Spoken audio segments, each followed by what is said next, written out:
Hanya dengan Rp20.000 per bulan, Anda telah turut berpartisipasi dalam menyebarkan dakwah bersama Tarbiyah Sunnah.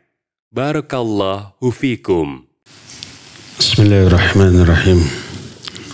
Assalamualaikum warahmatullahi wabarakatuh. Alhamdulillah, wassalatu wassalamu ala rasulillah wa ala alihi wa ashabihi wa mawalah wa man tabi'ahum bi ihsanin ila yaumil qiyamah wa ba'd. Anak-anakku sekalian, para santri Ma'had Tahfidz Quran Tarbiyah Sunnah Bandung di Selat Sau Batu Jajar. Alhamdulillah, kita pagi ini berjumpa yang akan memberikan banyak penjelasan dikhususkan bagi para santri yang nyantri belajar di Ma'had Tahfidz Quran Tarbiyah Sunnah ini. Kita akan menekankan tentang sholat. Sholat kalian tuh harus benar. Tidak hanya benar aspek lahiriahnya saja, tapi juga batiniyahnya. Umumnya orang sholat hanya sebatas lahiriahnya saja, batinnya itu tidak ikut sholat. Hanya badannya angkat tangan, sedekah, ruku, sujud, lisannya membaca doa, lahirnya, badannya. Bagaimana hatinya, pikirannya? Rata-rata tidak ikut sholat. Pikirannya ingat keurusan dunia. Betul apa benar? Betul dan benar ya. Pikirannya, kalau kalian sebagai santri ingat ke rumah, ingat ingin main futsal, ingat ke jajanan. Dalam sholat muncul pikiran itu, ya. Akhirnya nggak sinkron antara hati, pikiran, dan gerakan-gerakan dalam sholat. Akhirnya sholatnya hambar. Ini yang disebut dengan orang yang menyia-nyiakan sholat. Allah berfirman dalam surah Maryam ayat 59 dan ayat 60. Kata Allah, فَخَلَفَ مِنْ بَعْدِهِمْ خَلْفٌ. Allah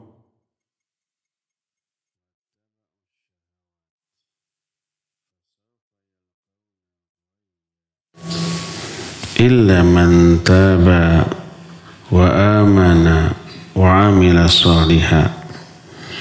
Kelak di belakang hari akan muncul satu generasi yang menyia-nyiakan sholat. Generasi ini sudah muncul belum? Sudah. Siapa? Mungkin kita. Mereka menyia-nyiakan sholat, mengikuti syahwat.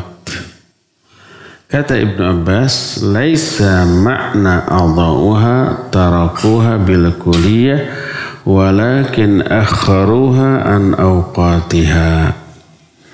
Yang dimaksud menyia-nyiakan sholat itu bukan meninggalkan sholat sama sekali.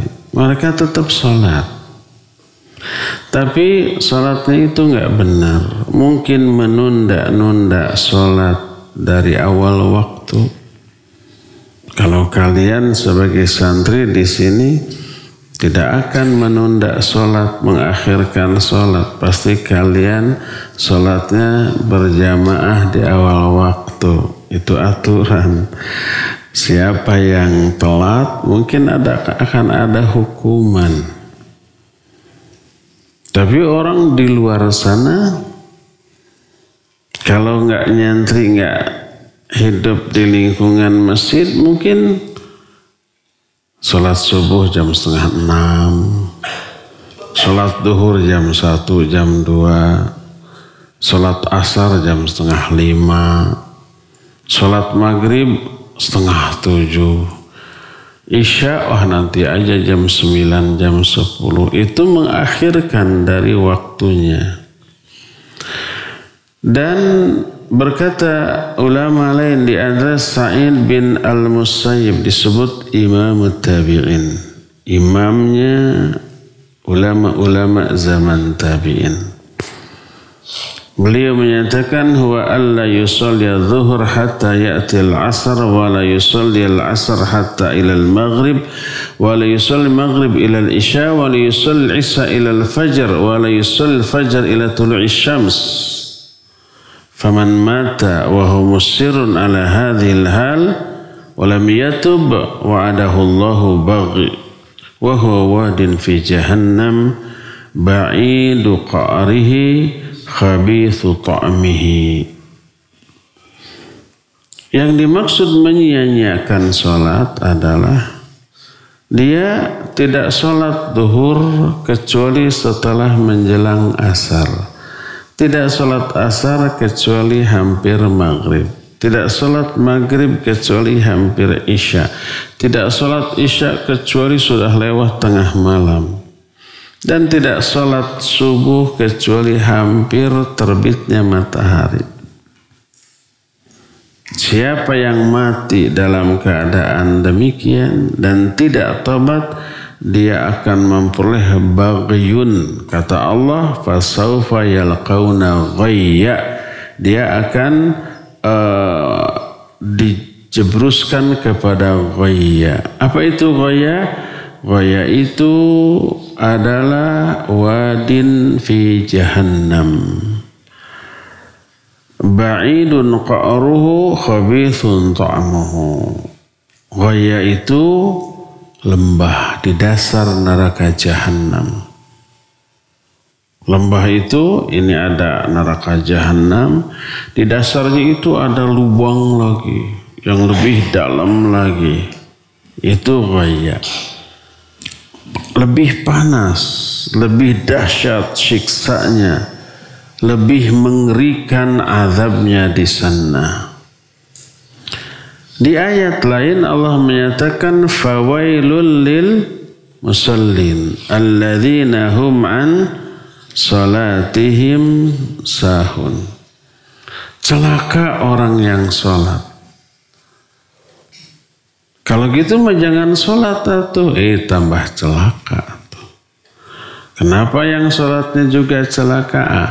Orang yang sholatnya melakukan dua kesalahan lahir dan batin. Kesalahan lahirnya adalah dia lalai di dalam sholatnya, melamun. Dia itu mengingat perkara dunia di dalam sholatnya. Harusnya kan di dalam sholat kita ngapain? Pikiran kita, hati kita harusnya menghayati bacaan sholat. Kalau mulut mengatakan Bismillahirrahmanirrahim, hati kita ini menerjemahkan dengan menyebut nama Allah yang Maha Pengasih dan Penyayang. Kata mulut, Alhamdulillahirabbil alamin. Segala puji bagi Allah, penguasa semesta alam. Terus setiap kata yang diucapkan oleh mulut dihayati oleh hati.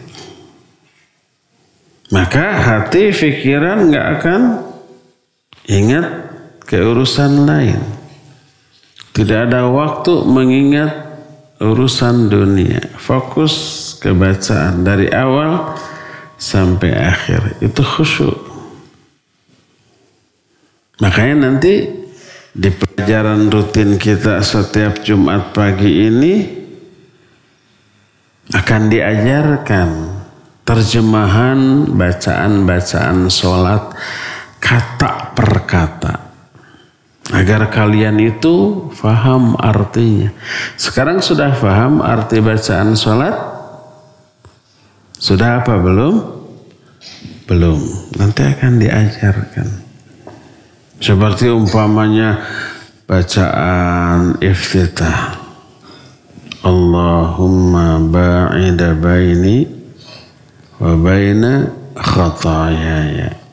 Allahumma ya Allah, ba'id jauhkan olehmu, baini antara aku, wa baina dan antara, khatayaya kesalahan-kesalahanku, kama sebagaimana ba'anta telah engkau jauhkan, baina antara al-masyriqi timur, wal maghribi dan barat.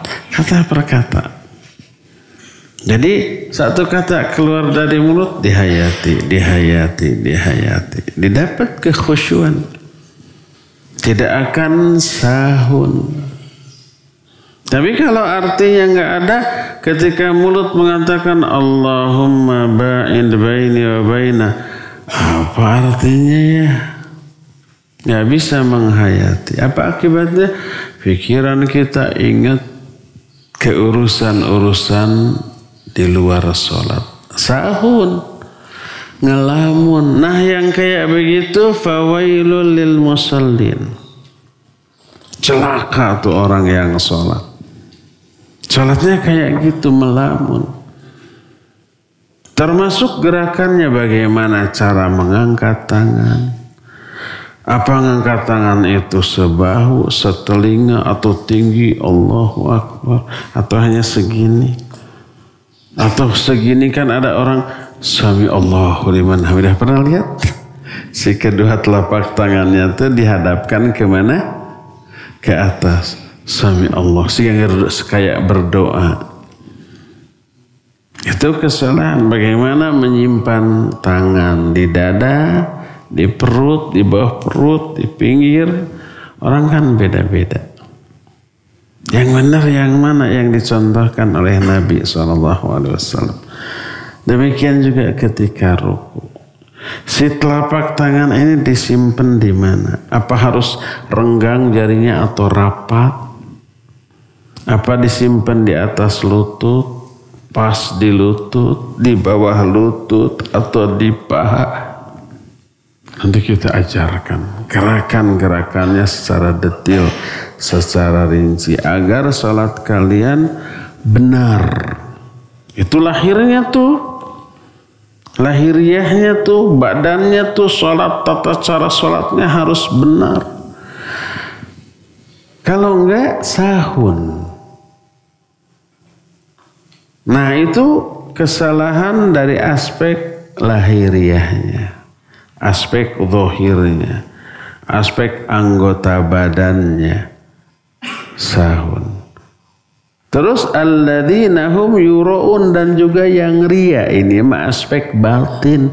Salatnya ingin dipuji orang, salatnya ingin dinilai orang, ingin dilihat orang. Nah ini yang menyebabkan sholatnya ditolak, tidak diterima, tidak dipahalai, dan mengakibatkan diazab oleh Allah Azza wa Jalla. Padahal Allah wanti-wanti di dalam surah Al-Munafiqun ayat yang ke-9. Allah berfirman, ya ayyuhalladzina amanu la tulhikum amwalukum wala auladukum an dzikrillah faman yaf'al dzalika faulaika humul khasirun. Hai orang-orang yang beriman, janganlah harta kalian dan anak-anak kalian melalaikan kalian dari zikrullah. Para ulama ahli tafsir menyatakan zikrullah di sini salat yang 5 waktu. Jangan sampai kalian melalaikan salat yang 5 waktu hanya karena nyari uang atau karena bercanda, bermain, bergurau sama anak-anak kalian. Jangan sampai begitu. Siapa yang demikian dia rugi. Qala al-mufassirun, kata Imam Az-Zahabi dalam kitab Al-Kabair bab tarkus shalah. Kata beliau, al-muradu bi dzikrillah fi hadhil ayat as-salawatul khams. Faman istaghalla bi malihi fi bay'ihi wa syara'ihi wa ma'ishatihi wa dhayathu auladuhu 'anis shalah fi waqtiha kana minal khasirin. Yang dimaksud zikrullah dalam ayat ini adalah salat yang 5 waktu. Siapa orang yang sibuk dengan hartanya, nyari harta, jual beli atau kerja lain, atau disibukkan oleh anak-anaknya sampai melalaikan sholat, dia rugi. Apa kerugiannya? Banyak. Pertama, dia masuk neraka saqar. Fawailul lil musallin, celaka orang yang sholat. Celakanya gimana? Masuk neraka saqar. Dalam surah Al-Muddathir 42 sampai 48 Allah menjelaskan dialog antara ahli surga dan ahli neraka. Ahli surga di surga, ahli neraka di neraka, beda alam. Tapi bisa dialog. Atau jangankan Allahnya, manusia aja sekarang kita di sini, orang lain di Arab Saudi bisa ngobrol? Bisa. Bisa saling lihat? Pakai apa? Visi.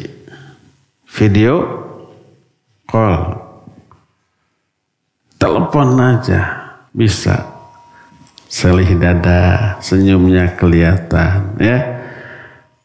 Itu manusia bisa bikin teknologi yang menyebabkan kita bisa dialog di tempat yang jauh berbeda. Apalagi Allah. Ahli surga dengan ahli neraka bisa ngobrol nanti. Nah, ahli surga bertanya ke ahli neraka, "Ma salakakum fis saqar?"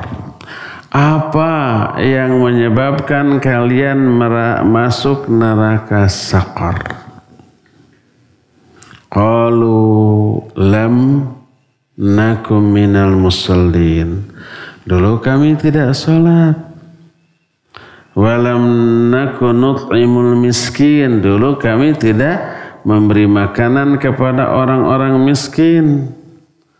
Wa kunna nakhudu ma'al khaidin, dan seterusnya tuh. Jadi kerugian pertama orang yang mengabaikan sholat, kecelakaan yang diterangkan dalam Al-Ma'un Fawailul Musallin adalah karena mereka itu dimasukkan ke dalam neraka saqar. Bahkan ini sebuah hadis. Hadis ini diriwayatkan oleh Imam Ahmad. Sanadnya jayyid. Juga riwayat Imam At-Tabrani dan Imam Ibn Hibban mensahihkannya. Berkata Nabi alaihi salatu wasallam, "Man hafadha 'alaiha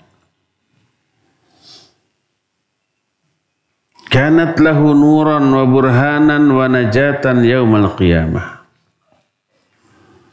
Wa man lam yuhafidh 'alaiha lam takun lahu nuran wala burhanan wala najatan yaumal qiyamah. Wa kana yaumal qiyamah ma'a fir'auna wa qaruna wa haman wa ubay bin khalaf." Wa qala Umar radhiyallahu an, "Amma annahu la hadha li ahadin fil Islam adha as-salah."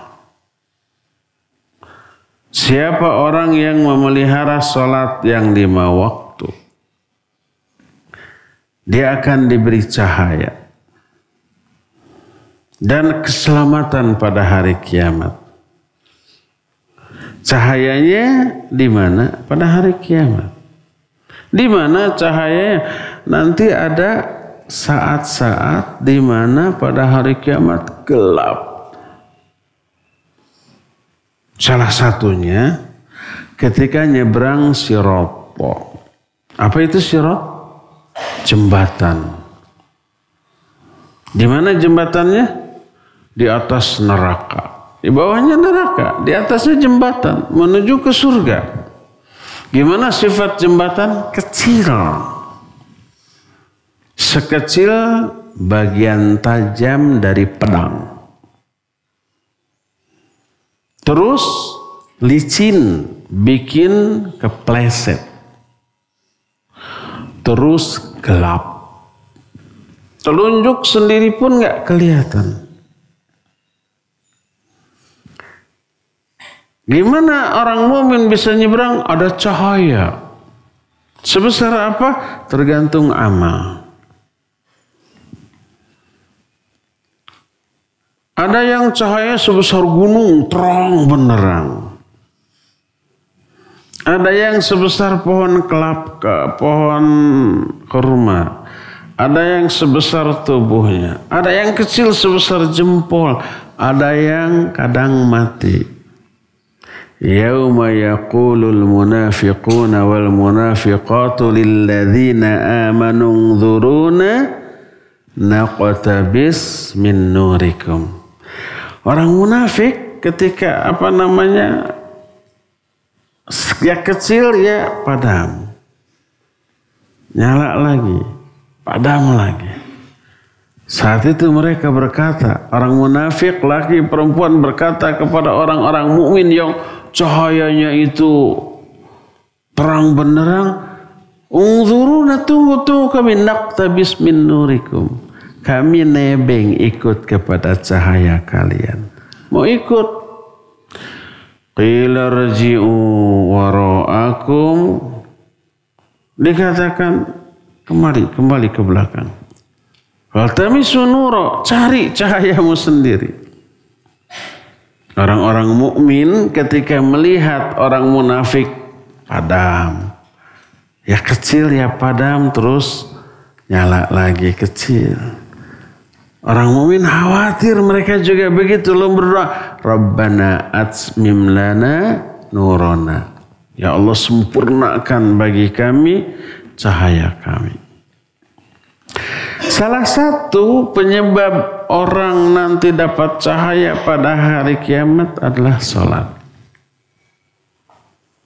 Jangankan di akhirat, di dunia sekarang kalian sendirian di WC, kemudian ada yang jahil. Malam-malam di WC. Dimatikan, kebetulan saklarnya di luar. Suka ada teman kalian yang jahil kayak gitu. Zalim tuh orang. Dosa apa tidak? Dosa gede yang zalim itu. Di akhirat nanti dia dibalas. Al jaza min jinsil amal. Dimatiin lagi tuh nanti lampunya tuh. Mau begitu? Gak mau. Jangan jahil ke orang lah. Begitu malam-malam lagi menwa. Tahu menwa? Mencret wae di WC. Dimatiin dari luar. Gelap. Takut apa tidak? Minimal tidak nyaman. Itu di dunia loh. Apalagi dalam waktu yang lama PLN mati. Aduh. Ini di akhirat lebih mengerikan lagi. Ikhtiarkan, usahakan kita dapat cahaya yang terang benderang di alam kubur dan di akhirat nanti. Apa caranya dan bagaimana? Sholat. Nabi menyatakan, man hafadha alaiha kanat lahu nuran. Siapa orang yang memelihara sholat yang 5 waktu, dia akan diberi cahaya. Terus wa najatan yaumal qiyamah, akan diberikan keselamatan pada hari kiamat. Selamat dari penderitaan, selamat dari azab, dari siksa, dari murka dan azab Allah. Sebaliknya, wa man lam yuhafidh alaiha, Siapa yang tidak memelihara salat yang 5 waktu, lam takun lahu nuran wala burhanan wala najatan yaumal qiyamah, maka dia nggak akan dapat cahaya, nggak dapat keselamatan pada hari kiamat. Terus yang buruknya lagi, wa kana yaumal qiyamah ma Fir'aun wa Qarun wa Haman wa Ubay bin Khalaf. Pada hari kiamat nanti dia akan disatukan dengan Fir'aun. Kalian tahu Fir'aun kan? Raja. Loh, bagus dong kalau raja. Bukan rajanya yang menjadikan Fir'aun hina, tapi kafirnya itu loh. Menentang ajaran Allah yang dibawa oleh Nabi Musa. Bahkan Fir'aun ngaku siapa? Tuhan. Dia mengatakan, ana rabbukumul a'la. Aku adalah Tuhan kalian yang paling tinggi. Siapa orang yang tidak memelihara salat, dia akan dimasukkan bersama-sama Fir'aun, Qarun, Haman. 3 orang ini sezaman. Fir'aun rajanya, Qarun orang terkaya saat itu, sampai kunci gudangnya aja. Kunci gudang bukan gudangnya. Gudangnya ada beberapa puluh ratus ribu gitu. Setiap gudang itu tersimpan kekayaannya, emas, perak, makanan segala macam dikunci. Kuncinya saja dipikul oleh, berkarung-karung, dipikul oleh 12 orang yang kuat, itu nggak kepikul loh. Baru kuncinya. Kebayang kekayaannya kayak bagaimana. Bagus dong. Bukan karena kekayaannya, tapi kedurhakaan si Qarun. Saking durhakanya oleh Allah diazab, diapakan? Diamblaskan ke dalam tanah. Dengan hartanya terkubur di dalam tanah. Makanya sejak saat itu kalau ada orang gali tanah lalu ada harta, disebut harta Qarun. Padahal belum tentu. Di Selasau gitu ya, macul, ada emas. Harta Qarun. Qarun mah gak pernah ke Selasau. Mungkin harta Asep atau Ujang. Tapi diaku-aku harta Qarun. Haman, siapa Haman? Haman itu teknokratnya. Jadi tukang ahli teknologi di zaman Fir'aun. Dan juga Ubay bin Khalaf, salah seorang orang yang pertama kali mengadakan patung yang disembah oleh bangsa Arab. 4 orang ini di neraka. Siapa yang tidak memelihara sholat akan disatukan dengan 4 orang ini. Berdasarkan hal itulah, maka para ulama menyatakan kenapa orang yang melalaikan sholat disatukan dengan 4 orang tadi. Li'annahu innama yashtaghilu anis shalah bimalihi wa mulkihi wa biwizaratihi au bitijaratihi. Karena mereka itu sibuk sampai melalaikan sholat karena kekuasaannya, karena jabatan kedudukannya, atau karena hartanya, atau karena perniagaannya. Siapa orang yang melalaikan sholat karena ngurus uangnya, dia akan disatukan bersama Qarun. Siapa orang yang melalaikan sholat karena kekuasaannya, dia akan disatukan dengan Fir'aun. Siapa orang yang melalaikan sholat karena jabatannya, pangkatnya, dia akan disatukan bersama Haman. Siapa orang yang dilalaikan yang lalai sholatnya karena perniagaan, dia akan disatukan dengan Ubay bin Khalaf. Buruk. Makanya jangan lalaikan sholat, perhatikan sholat, baik aspek lahirnya ataupun aspek batinnya, maka kita akan selamat. Perhatikan sholat. Ya, nanti kita akan ajarkan bagaimana cara sholat yang benar. Kita ajarkan arti dari bacaan-bacaan sholat, bahkan kita praktek. Termasuk bagaimana sholat berjamaah yang benar. Ya, sekarang sudah jam 6, mau di setel dulu jeda di radio sambil istirahat 2 menit. Kalian siapkan pertanyaan, nanti setelah itu akan ada tanya jawab. Wassallallahu ala nabiyina Muhammadin wa ala alihi wa sallam. Mangga, jeda dulu. Baik, kita buka pertanyaan. Siapa yang bertanya, Cung? Tuh ada mic. Nih, Raja dulu, Raja.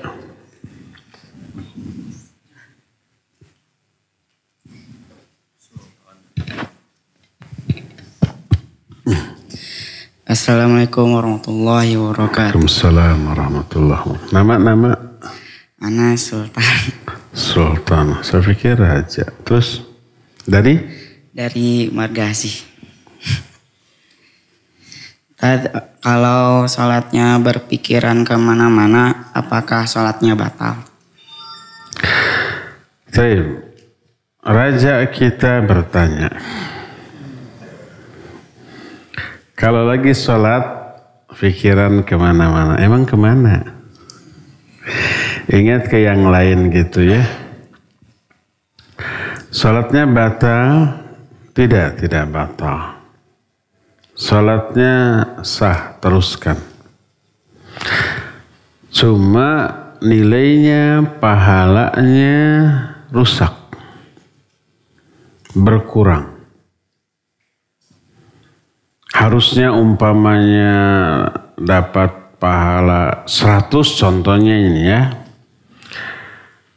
Tapi karena kita melamun terus, ingat ke sana, ingat ke sini, sedikit sekali ingat kepada Allah di dalam sholatnya. Akhirnya dapat pahalanya cuma 10. Hilang berapa? 90. Itu pertama. Kedua, dosa apa tidak? Dosa. Dari mana tahu dosanya?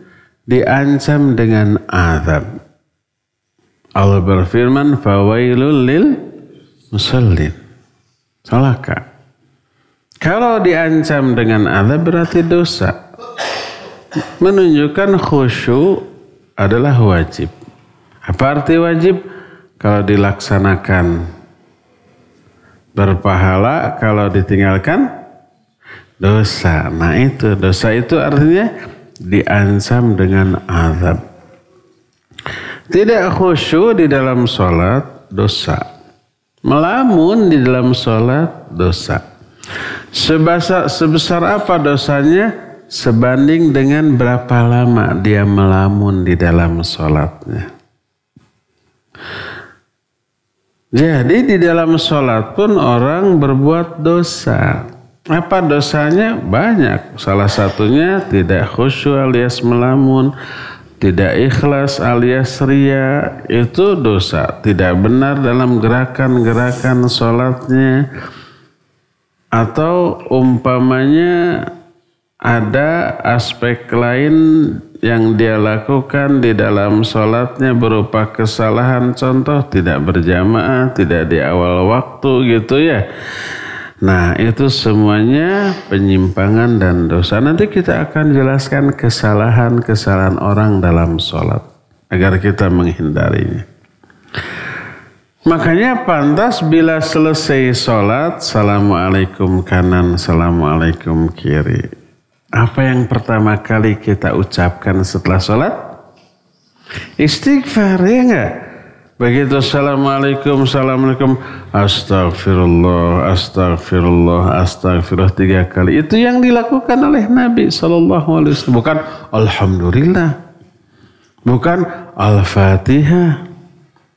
Tapi karena Rasul SAW idza sarafa an salati istaghfara thalathan. Nabi SAW begitu selesai dari sholatnya, beliau istighfar 3 kali. Astagfirullah, astagfirullah, astagfirullah. Lalu Allahumma antas salam wa minkas salam sampai seterusnya. Kenapa habis sholat kok istighfar kayak sudah berbuat dosa? Betul. Di dalam sholat kita banyak melakukan dosa. Apa dosanya? Kelalaian dalam menunaikan kewajiban sholat. Lalai dari kekhusyuan, lalai dari ikhlas, lalai dari mutaba'ah dan seterusnya ya.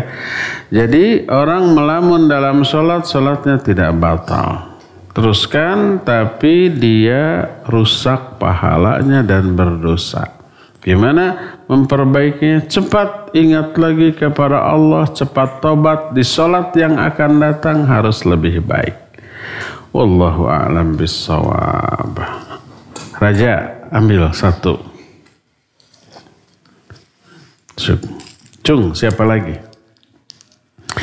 Yang baru. Nih, ini siapa? Siapa namanya? Ayo. Udah. Sok. Assalamualaikum warahmatullahi wabarakatuh. Waalaikumsalam warahmatullahi wabarakatuh. Namanya Gozi, tinggal di Cimahi. Apa mau nanya apa Gozi?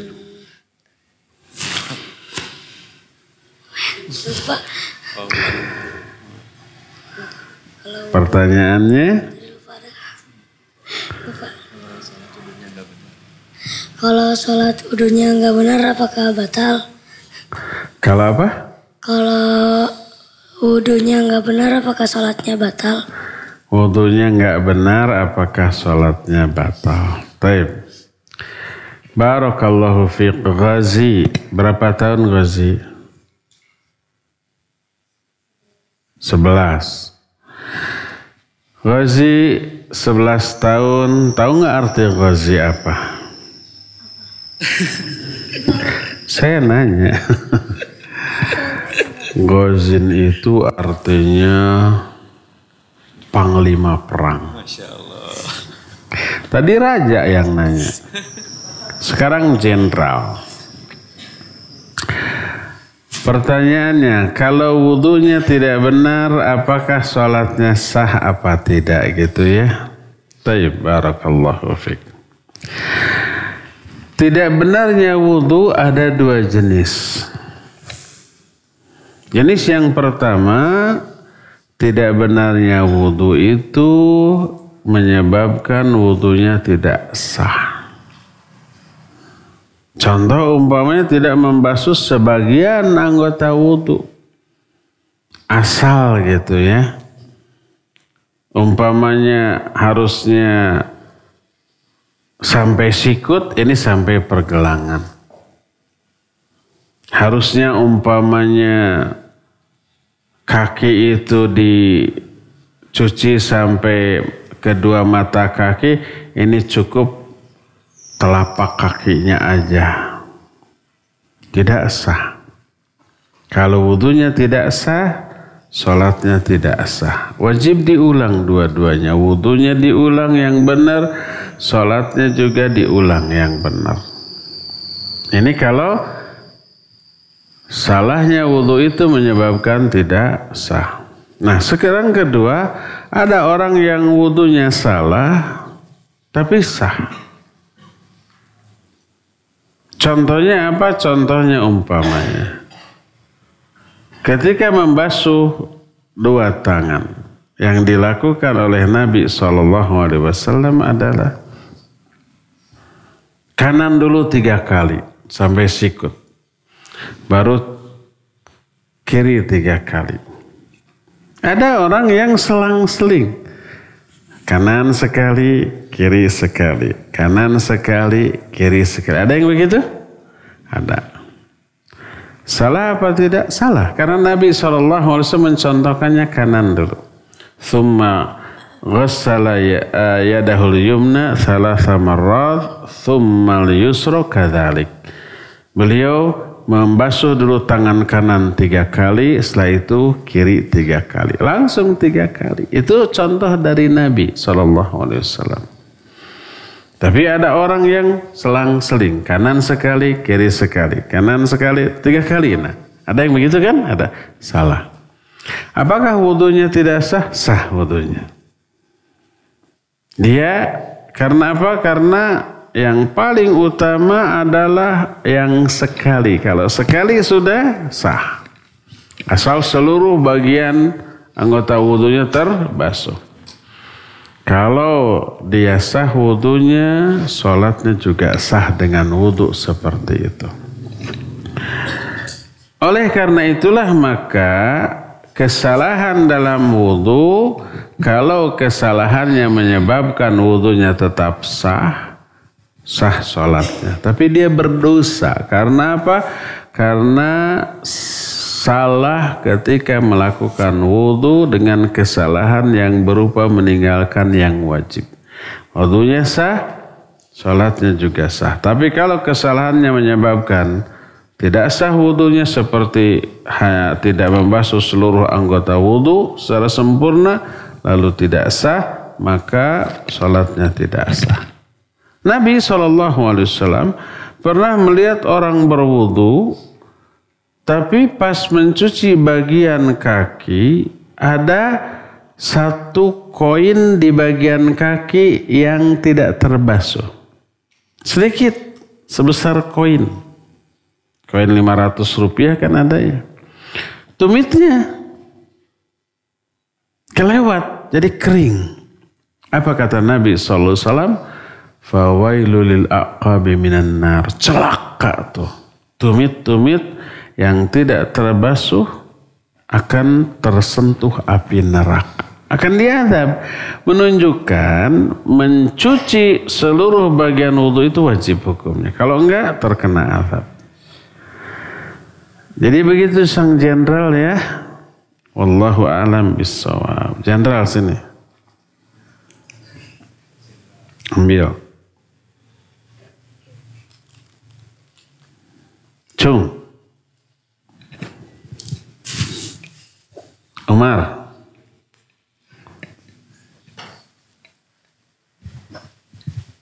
Assalamualaikum warahmatullahi wabarakatuh. Assalamualaikum warahmatullahi wabarakatuh. Umar, siapa namanya Umar?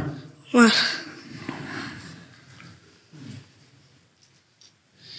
Jadi kalau sholat itu bisa menjerumuskan kita ke dalam neraka? Sholat apakah bisa menjerumuskan kita ke dalam neraka? Tidak. Sholat akan menyelamatkan kita. Kenapa ada ayat fawailul lil musallin, celaka orang yang sholat. Orang yang sholat dimasukkan ke dalam neraka apa tadi teh? Saqar.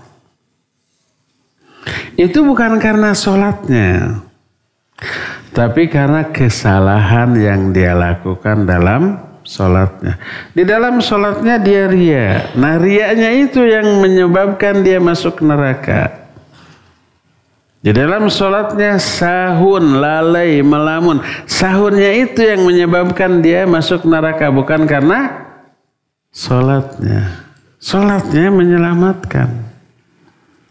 Makanya tadi disebutkan siapa yang memelihara sholat, dia akan peroleh cahaya, burhan, dan keselamatan pada hari kiamat. Sholatnya menyelamatkan. Tapi kenapa ada orang sholat masuk neraka? Bukan karena sholatnya, tapi karena kesalahan yang dia lakukan di dalam sholatnya. Mungkin ria, mungkin sahun, mungkin karena tidak ikut contoh kepada Nabi SAW dalam gerakan-gerakan sholatnya. Nah itu yang menjerumuskan orang ke dalam neraka, bukan sholatnya. Ya, gitu Umar ya, paham ya, wallahu a'lam.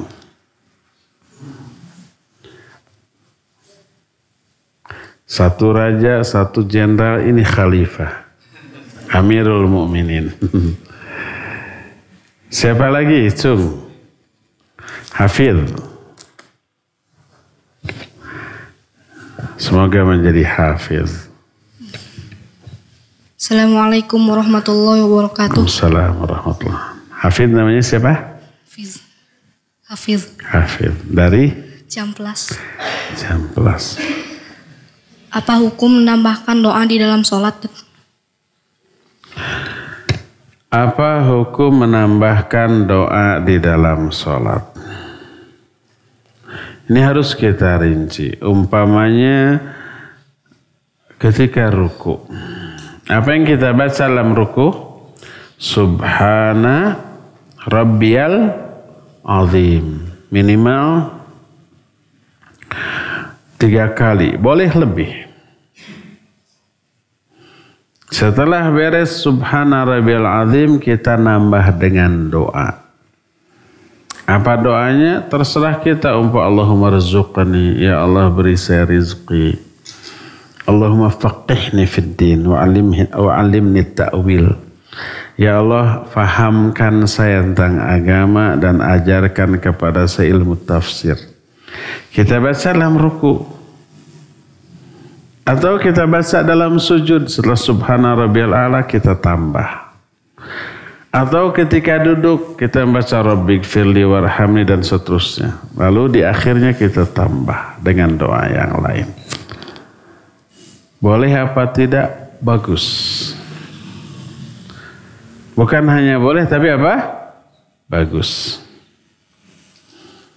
Nabi SAW menyuruh kita memperbanyak doa ketika sujud dalam sholat. Karena ketika sujud dalam sholat, itu jarak terdekat antara kita dengan Allah. Inna aqraba ma yakunu bainal abdi wa baina rabbih wa huwa fis shalah fa aktsiru fihi du'a. Jarak terdekat antara seorang hamba dengan Allah ketika sujud. Perbanyak doa dalam sujud. Selain doa Subhana Rabbiyal A'la. Tambah. Boleh dengan bahasa Indonesia? Boleh. Dengan bahasa Sunda? Mangga. Dengan bahasa Jawa? Monggo. Dengan bahasa Inggris? Please, go ahead. Dengan bahasa Cina? Saya nggak tahu. Tapi boleh. Kalau mau boleh. Silakan. Nah, berkata Syekh Al-Albani rahimahullah.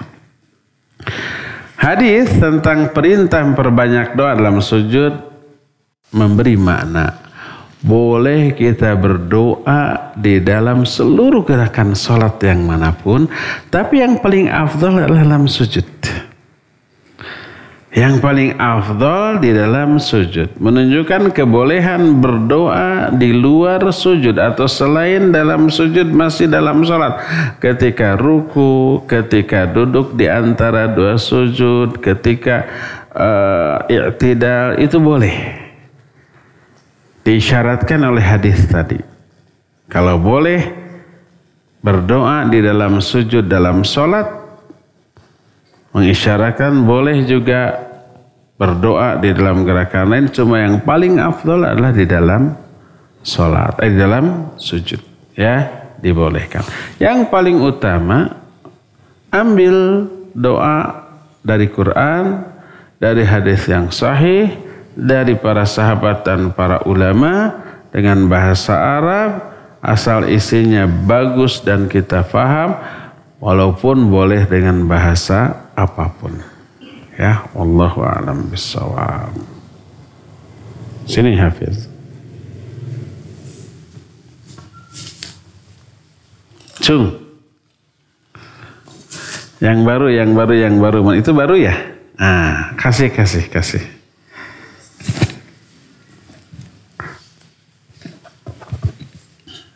Assalamualaikum warahmatullahi wabarakatuh. Waalaikumsalam warahmatullahi wabarakatuh. Kenapa nggak dilanjutkan? Wabarakatuh. 30 tuh pahalanya. Terus siapa namanya? Abdul Razak.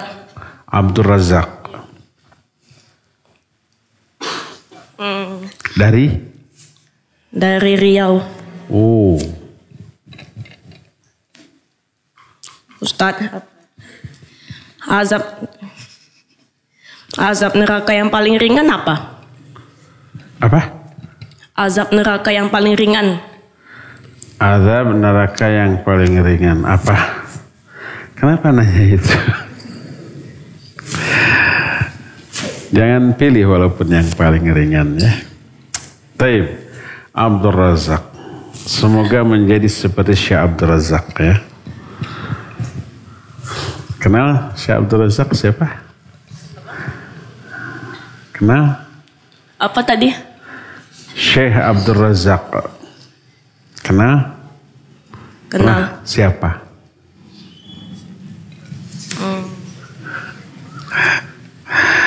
Syekh Abdul Razak ya, seorang ulama di Madinah, pengajar di Masjid Nabawi.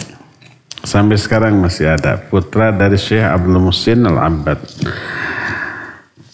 Setiap hari pada maghrib sampai isya beliau suka ngajar di Masjid Nabawi, kadang pada subuh. Kalau kita haji umrah tuh cari ada insyaallah ya. Jumlahnya banyak. Di Masjid Agung aja nggak akan tertampung. Pertanyaannya, bagaimana azab neraka yang paling ringan? Yang paling ringan dikasih hadiah. 2 buah sendal, sepasang sendal.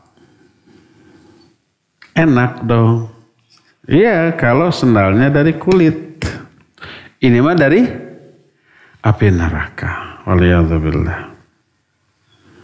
Kehebatan panasnya sendal api neraka itu luar biasa. Sampai begitu dipakai langsung ubun-ubunnya apa? Mendidih. Padahal sendal dipakai di mana? Di kaki. Ubun-ubun dekat apa jauh dari kaki? Jauh, yang paling jauh. Kaki mah di bawah, paling bawah. Ubun-ubunnya paling atas. Yang paling atas saja mendidih. Bagaimana kakinya? Bagaimana pinggulnya? Hancur. Dan dia merasa itulah azab neraka yang paling berat. Padahal paling ringan.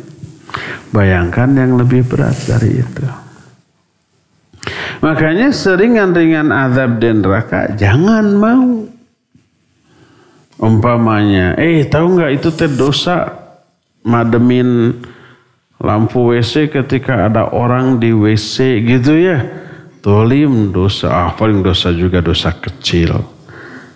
Sekecil-kecil dosa terancam azab dan seringan-ringan azab di neraka. Kayak gitu tuh. Dikasih sendal dari api. Langsung mendidih. Bagaimana ini? Ya hancur lah. Kakinya hancur. Panasnya. Jangankan gitu tuh umpamanya kita lagi berjalan gak pakai sendal, gak pakai sepatu. Tiba-tiba ada puntung rokok yang masih menyala. Terus kita keinjak gak sengaja. Apa yang kita lakukan? Ngajarete ini. Ngajarete itu apa? Menjerete. Panas. Tutung. Gosong. Luka. Nyengir. Kalau anak kecil bisa nangis. Itu baru puntung rokok. Jadi apinya rokok tak seberapa dibanding apinya neraka. Jadi jangan mau ya. Itulah yang paling ringan. Siapa orang yang memperoleh azab neraka yang paling ringan?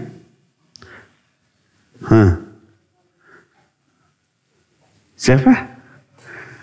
Katanya Jadi enggak Abu Thalibnya? Jadi siapa Abu Thalib? Paman Nabi SAW. Muslim apa bukan? Apa? Muslim apa bukan? Musyrik. Ya dia benar jawab musyrik ya tadi.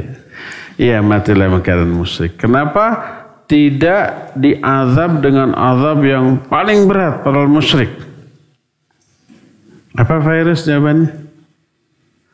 Kenapa walaupun Abu Thalib itu musyrik tidak diazab dengan azab yang berat, malah yang paling ringan? Kenapa?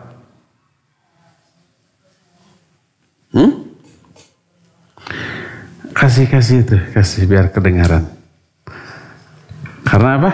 Rasulullah berdoa minta kepada Allah. Berdoanya apa? Untuk diringankan siksaannya. Untuk? Diringankan siksaannya. Kurang jelas tuh. Dikurangkan siksaannya. Ringankan siksaannya. Barakallahu fiik. Benar. Jadi karena didoakan oleh Nabi SAW, pertama beliau mendoakan, ya Allah ampuni dosa Abu Thalib.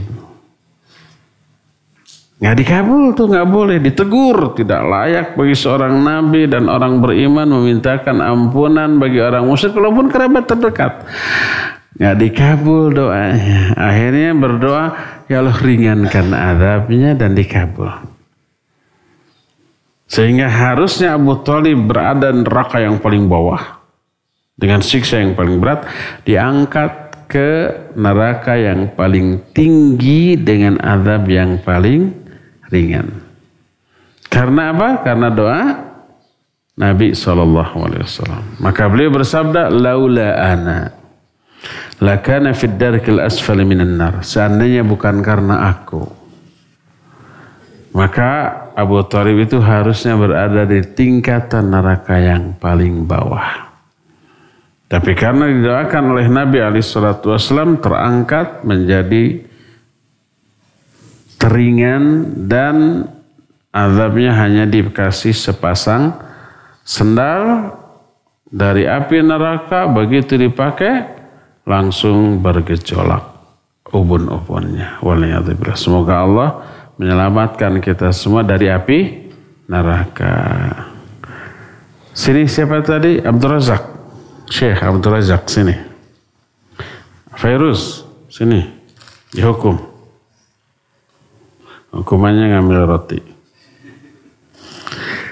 Habis. Karena habis kita selesai sampai di sini. Tutup. Insyaallah kita jumpa kembali di hari Jumat yang akan datang. Subhanakallahumma bihamdik asyhadu an la ilaha illa anta astaghfiruka wa atubu ilaik. Walhamdulillahirabbil alamin. Wassalamualaikum warahmatullahi wabarakatuh.